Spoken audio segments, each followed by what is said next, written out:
Sa mga pahinaan ng Noli Me Tangere, kilala ninyo ako bilang si Padre Damaso. Ako ang tinig ng simbahan, ang praileng kinatatakutan, iginagalang at sinusunod ng bayan ng San Diego. Ngunit hindi lamang ako nilikha ni Jose Rizal bilang isang pari.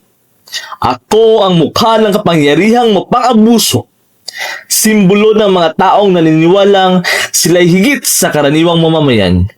Isang taong madaling masaling ang rangal, uhaw sa pagtingala ng iba, at naniniwalang ang respeto ay dapat ibinibigay hindi dahil karapat-dapat, kundi dahil makapangyarihan siya. At sa simpleng hapunan, masisilayan ninyo kung paano ko ginamit ang kapangyarihang iyon.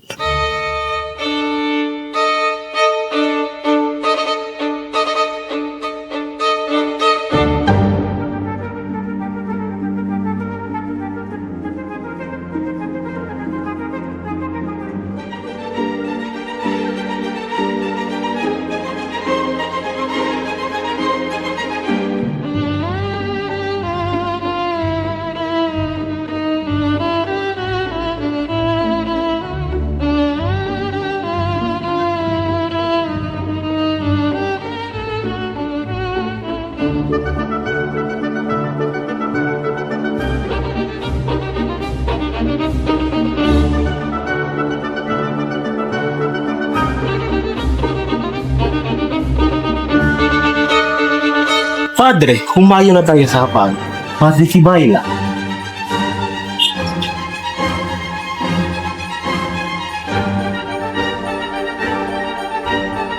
Ibarani, ikaw ang wala upang sa kabisera.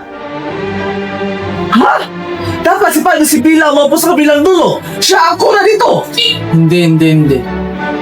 Si Iyong Ibarra ang kupisor ng pamilyang ito. Kaya iyo, opo ka, ikaw nararap.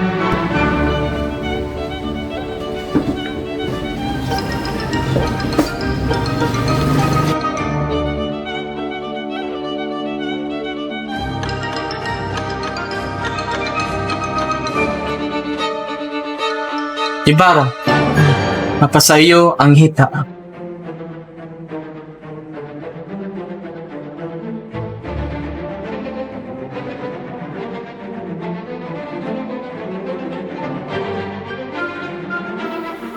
Sa akin ay sapat na ang dibdib.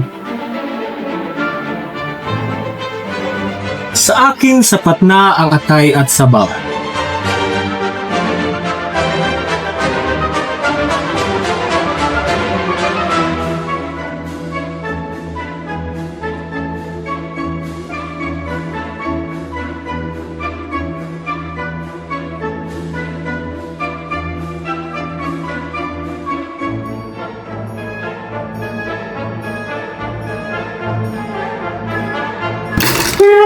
Lieg! Ako ang pari dito! Ako ang dapat igalang ninyo! Paano ninyo ito nagawa sa akin? Ang babas nyo!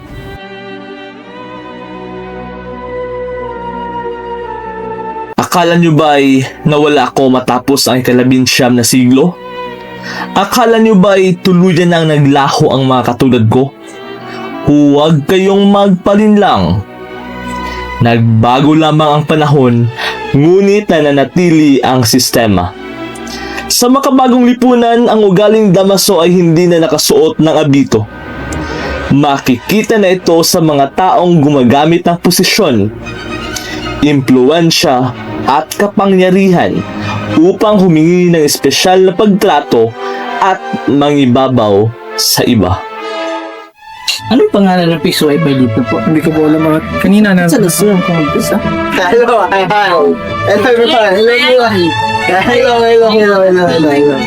Hello. Salamat everyone ha. Salamat. Hey.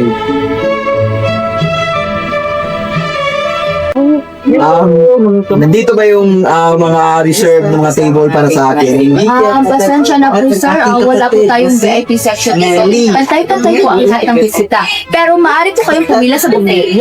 Pumila! Walang VIP? Yes, sir. Kilala mo ba ako? Yes, sir. Ako nga si Kong Reyes! Ako si Congressman Reyes! Pero kasi po, sir, tugon po sa akin ng manager list. Dapat po pumila sa... Sino bang manager? Sino bang manager? Ha? Ma'am? Sir, ano po ang problema natin? Wala na rin. Bakit kailangan ko pa magpumila, ha? Bakit kailangan ko magpumila? Ako yung in-invite. Ako yung in-invite dito. Diba? Galing ako trabaho. Galing ako gumawa ng mga batas. Bakit ako in-invite? Sir, ito po ang patakaran. Lahat ng tao ay pantay-pantay at walang espesyal na tao. Pantay-pantay. Ako ba yung special eh? Diba? Bakit yung nag-video? Bakit yung nag-video, ha? Bakit yung nag-video? Tago mo yan. Wala na rin. Tago mo yan, ha? Please go. Ang bidyong ito ay hindi lamang muling pagsasadula ng tanyag na eksena ng tinola sa Noli Me Tangere.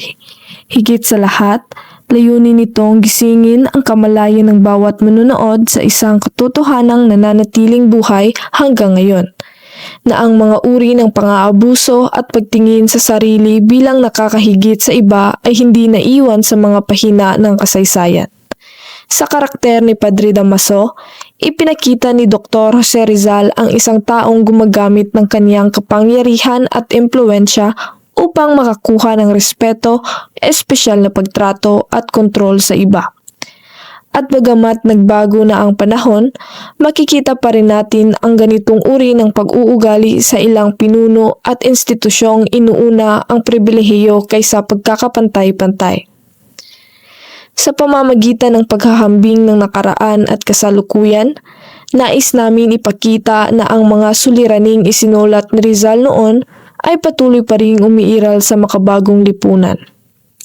Ginawa namin ang proyektong ito upang ipaalala na sa isang tunay na demokratiko at malayang bansa, walang sinuman ang dapat ituring na higit sa batas, at walang posisyon ang sapat na dahilan upang manghingi ng espesyal na pagtrato.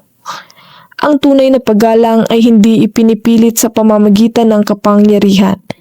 Ito ay inaani sa pamamagitan ng tapat na paglilingkod, integridad at malasakit sa kapwa. Naway magsilbi ang bidyong ito bilang paalala at hamon sa bawat isa na manindigan para sa isang lipunang may hustisya, pananagutan at tunay na pagkakapantay-pantay.